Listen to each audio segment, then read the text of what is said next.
Welcome, everyone. Thanks for joining us today. This is Julie Geigle with Phil Bolsta. What would it mean to be able to harness the power of your soul and find peace? Today, we will be talking about Chapter 4, Your Choice is Love or Fear. Chapter 5, Follow Your Guidance. And then Chapter 6, Focus on Being, Not Doing.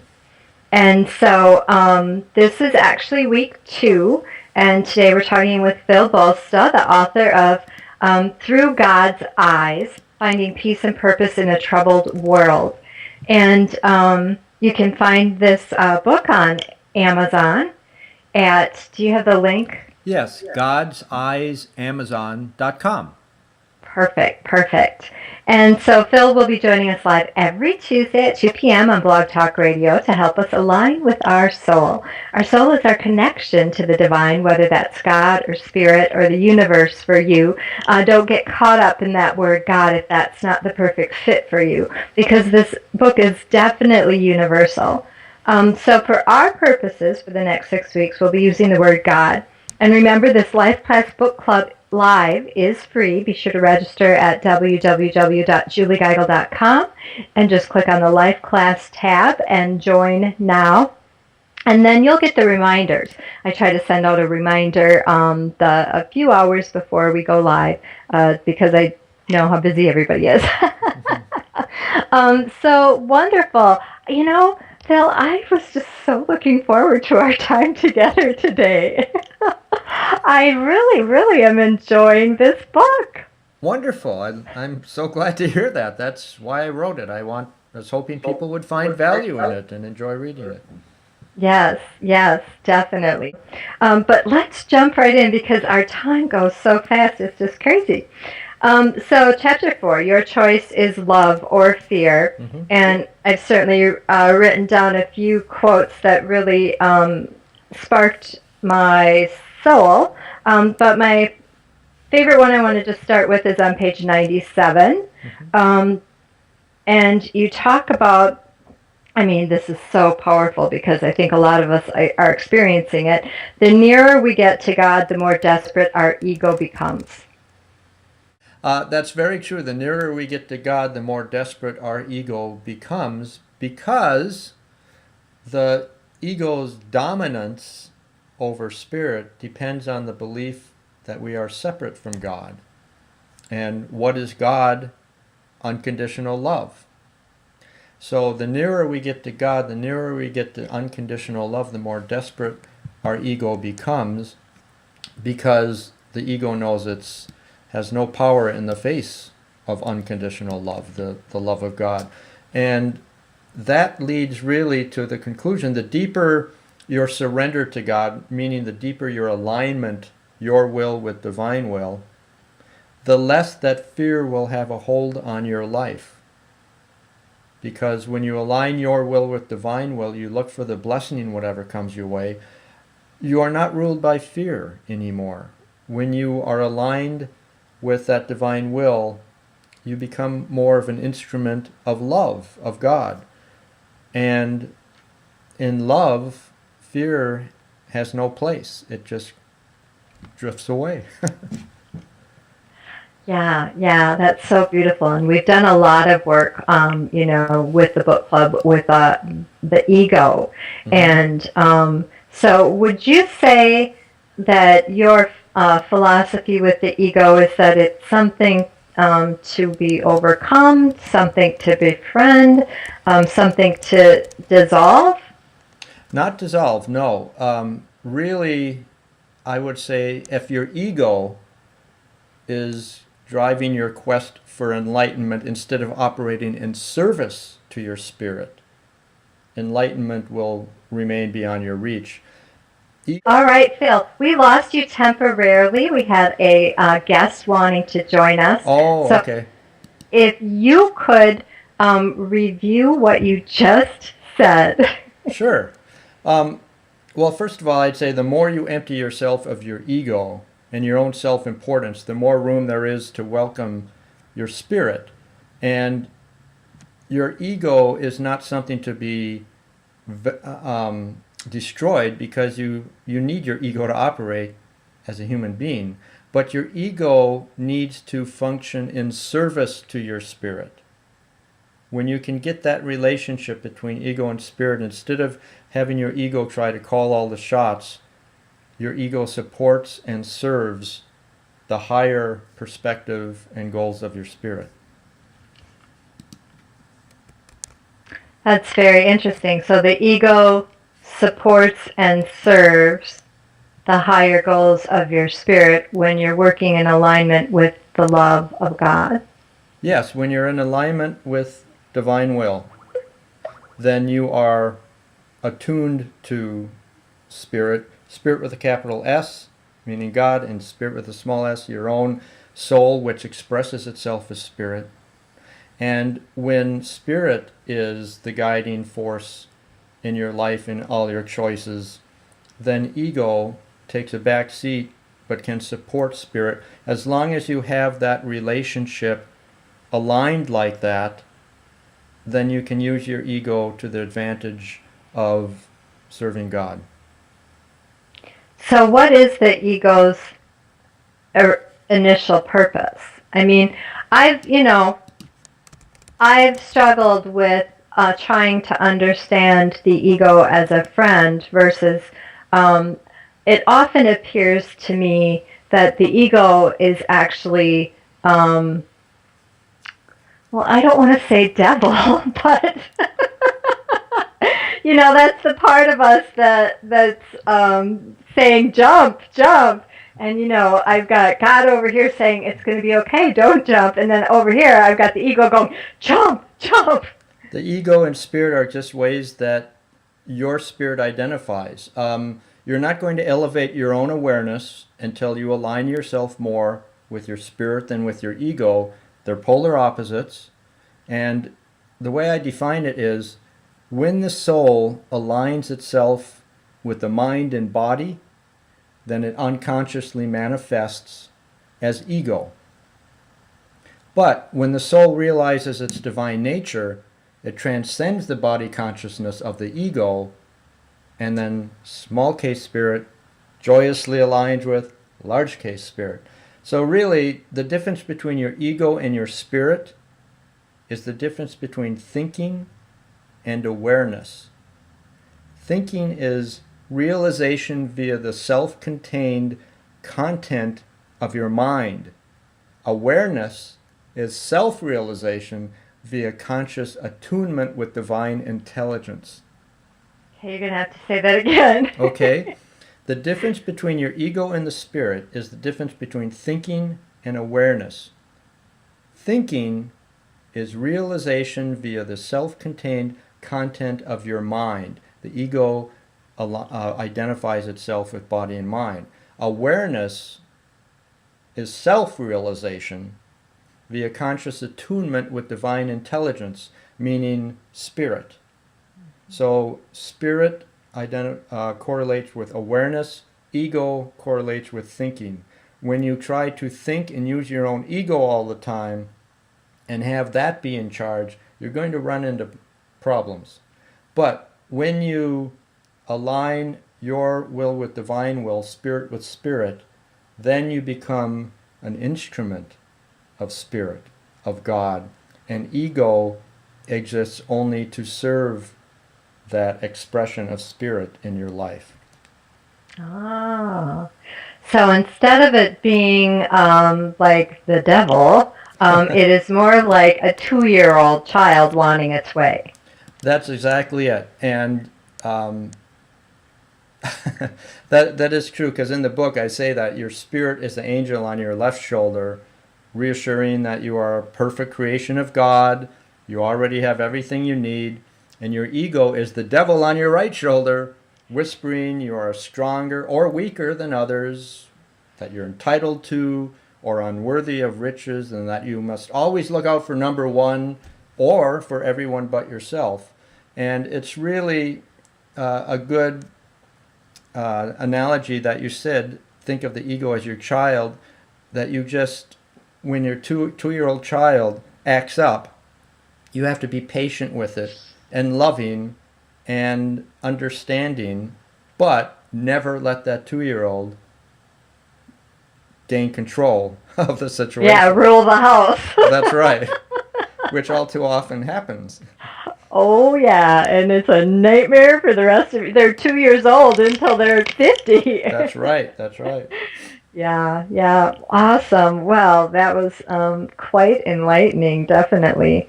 Okay, and I might bounce around between the chapters a little bit, Phil, just because I want to make sure that we touch on every chapter, and then if we have time, we'll kind of go back and I've got plenty to talk about. Okay. So let's move on to chapter 5, Follow Your Guidance. I loved how you said on page 129, and I would like to quote, because I love to read from the book. On page 129, you are not having an unlucky day. You are not being punished. You are not a victim of haphazard events. Stay open, stay positive, and stay alert, for God is redirecting you. Yes, that's an ideal way to live. And Bernie Siegel, who you probably are familiar with, wrote Love, Medicine, and Miracles. He said that when he was growing up, when something bad would happen in his life, his mother always would say the same thing: God is redirecting you. Oh. And on that page, I also quote what Bernie told me and what he says in his lectures sometimes. He tells a story of a man racing to the airport to catch a plane for an important business meeting and trip, and his tire blows out on the freeway. But by the time he changes the tire, his flight is left, and he's, upset and angry, and he curses the gods, only to find out later that the plane crashed and everyone aboard had perished. So the flat tire turned out to be a life-saving gift. And he uses that as an example in his talks to illustrate that stay open, stay positive, no matter what happens, look for the blessing, consider it as a gift, even if you can't see what the gift is at that time. Just trust that it is a gift. And perhaps all will be revealed itself later, perhaps not. But the point is to live in that trust.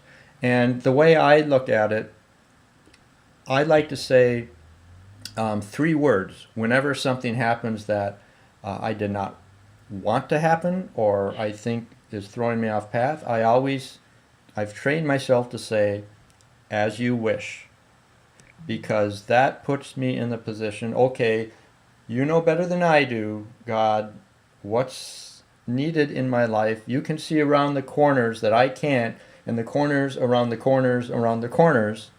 So, as you wish, do with me what you will. I will do my best in this situation. Because if you allow yourself to get frustrated and angry, that throws you out of attunement with divine will, and that's going to be nothing but trouble. But if you can stay in attunement, align your will with divine will, even when things aren't going your way, then you're aware of synchronicities. You can see blessings that you would have missed, and things become clearer. Yeah, yeah. I know one favorite quote I usually have something in front of me, a couple of different quotes to kind of help me move through whatever I'm working through at the moment. And one that I have grabbed recently by Louise Hay is, out of this experience only good will come. Yes. And I've noticed that upon using it, what has happened is quite interesting. So if something happens that's just dreadful, and that's life. Mm-hmm. It happens to all of us. I have that mantra stuck in my head. So instead of tumbling down the rabbit hole of, oh my gosh, I'm so unlucky, I'm having a bad day, and nothing's going right, blah, blah, blah, I keep repeating, out of this experience, only good will come. And it's quite remarkable. I mean, I could probably count on on one hand 3 times in the last week, where something good really has come of just a nightmare of an experience. Oh, absolutely. In fact, that in chapter 13 in the book, see every moment as a gift. That's what the whole chapter is about, is how to condition yourself and train yourself and learn to look at everything as a gift. There's a great quote by Lao Tzu. He said, "The master gives himself up to whatever the moment brings." And I really like the way Carolyn Mace described this. She said she urged her readers to develop symbolic sight, which helps you probe beneath the surface of experiences so you can better understand how life events are woven into the tapestry of divine design.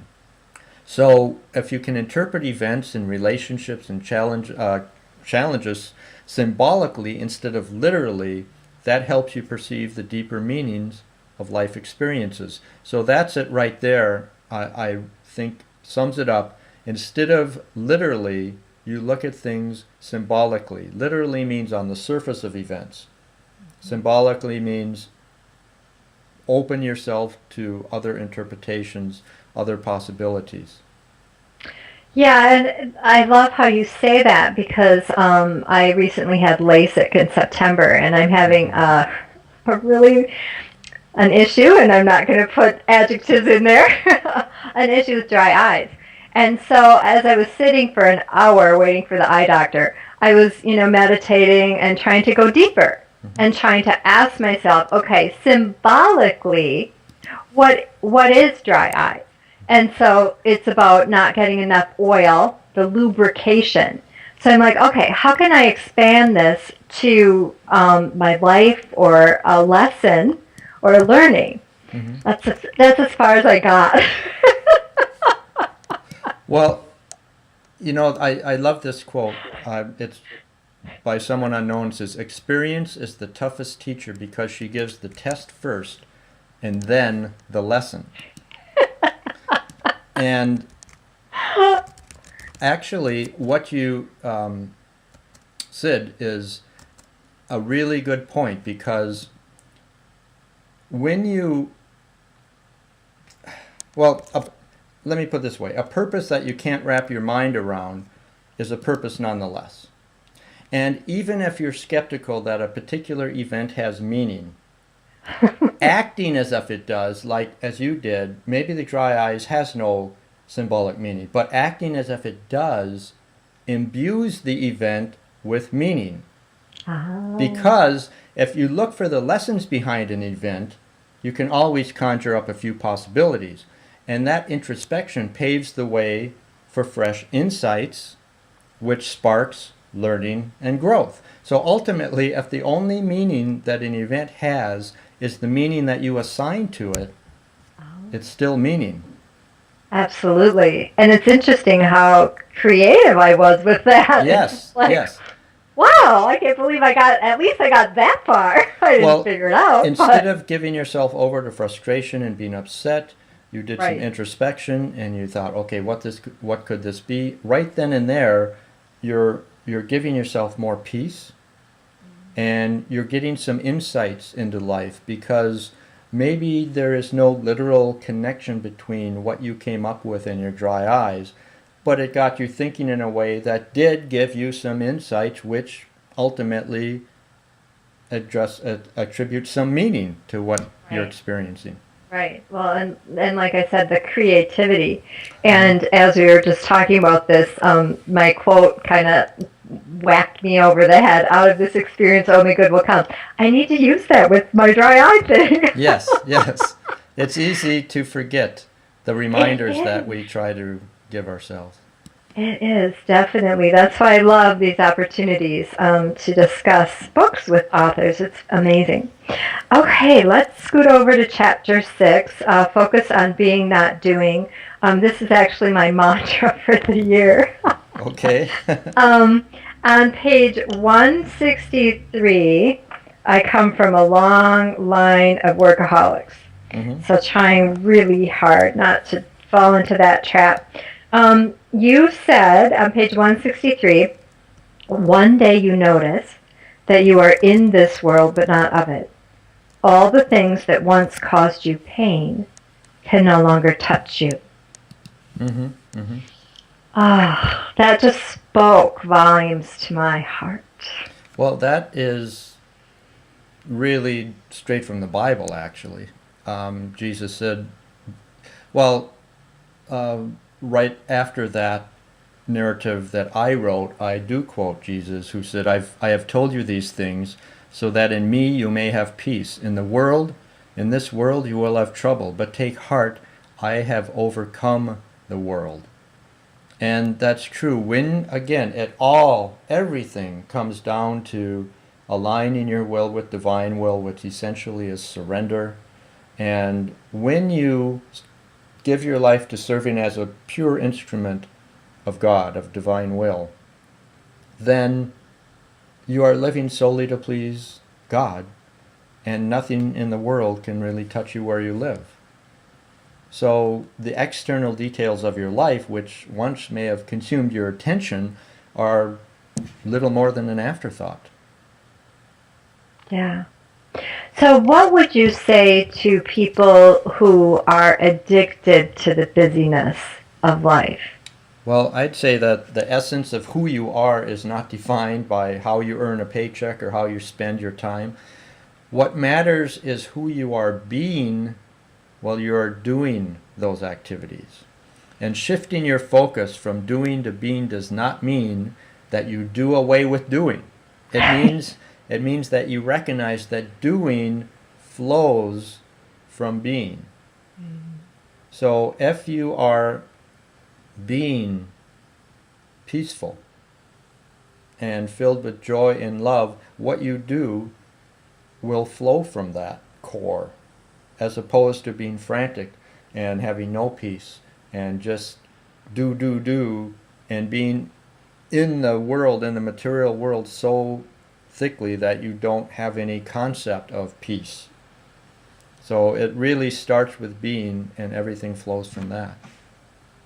Yeah, I was quite concerned. My daughter, she had gotten into some trouble, and she had her phone taken away for a couple days. And she asked to borrow my phone to listen to music. And I said, no phone is no phone. And she, I mean, literally was frantic. She's like, what am I going to do, when I'm taking a bath? And I said, you'll do what I do. You're quiet. You listen to the quiet. She was just beside herself at the thought that there would be nothing but her thoughts in her mind and herself. And I was very concerned, Phil. Can you help me? Well, actually, there's a really nice quote about that by Blaise Pascal, who wrote, all man's miseries derive from not being able to sit quietly in a room alone. And I suppose when he says all man's miseries, that could apply to teenage girls as well. But I'll also mention, on a lighter note, that the comedian Louis C.K. had a bit on one of the late night talk shows that was going viral when he talked exactly about that, when he said his theory is that people need cell phones, that activity, either the audio or the texting, to distract themselves from the fact that they are alone. Mm-hmm. So they don't get lonely. So all this technology is a way to avoid being lonely. But guess what?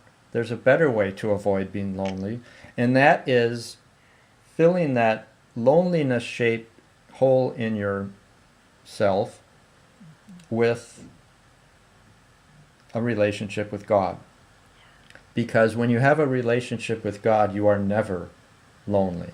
You can be alone all the time. You are never lonely because you always have that peace is the first sign of God's presence, as Yogananda said. And you have that peace, and you have that joy and that warmth and that love. And that's a nice place to live in, and it's a nice place to take a bath. I know. Well, I'm going to have to rethink her phone schedule because I'm obviously missing something with her if she can't be alone with herself for an hour without feeling anxious. Well, that's a really good lesson to talk about, but when you're a teenager, it's a hard thing to understand and then assimilate into your life. So just be patient I was going to and say. model the right behavior yourself. That's the best way that any parent can do. That's the best thing that anybody on any spiritual path can do is model right living, right behavior, right thinking, and have other people look at you and think, so that's what's possible, and how can I get me some of that? Yeah, yeah, absolutely, absolutely. Well, I think that it's probably time for us to close. And what I would like to do, Phil, I did not, I lost the post-it note that I wrote all our links down on. So I'm going to have you give us our links first, and then I'll close. Okay. Well, if anybody wants to email me, I'd love to hear from people. You can email me at godseyes@me.com. That's GODSEYES at me.com. And to order the book on Amazon, godseyesamazon.com. And if you'd like to see more about the book, godseyesbook.com. And you can check out all sorts of different things about the book. And if you would like a sample chapter, if your listeners would like a sample chapter of the book, just email me at godseyesme.com and I'll send them a chapter. Yeah, and that's very generous of you because I just am so enjoying this book and the quotes and the people the people, all of the different famous people that you have with the quotes is so much fun. It's like, oh my gosh, my professor in college talked about Nietzsche. I love him. Oh, one more thing. If you listeners email me at godseyesme.com, I'll send them a free copy of my ebook, The Logic of Living a Spiritual Life. Awesome, awesome. And I would love a copy of that too, dear, if you have a chance to shoot one over to me. I'll fire it off. Awesome, thank you. All right, everyone, this is week 2 of our Life Class Book Club with Phil Bolsta. If you'd like to continue with us, be sure to register at www.juliegeigel.com and just click on the Life Class tab. That'll give you access to our archives. We'd be thrilled if you liked us on Facebook and followed us on Twitter to keep this connection going. And remember, if you keep on doing what you've always done, you'll keep on being who you've always been. Change doesn't happen unless you make a change. And making a change brings you one step closer to living the life of your dreams. This is Julie Geigle and Phil Bolsta. Goodbye.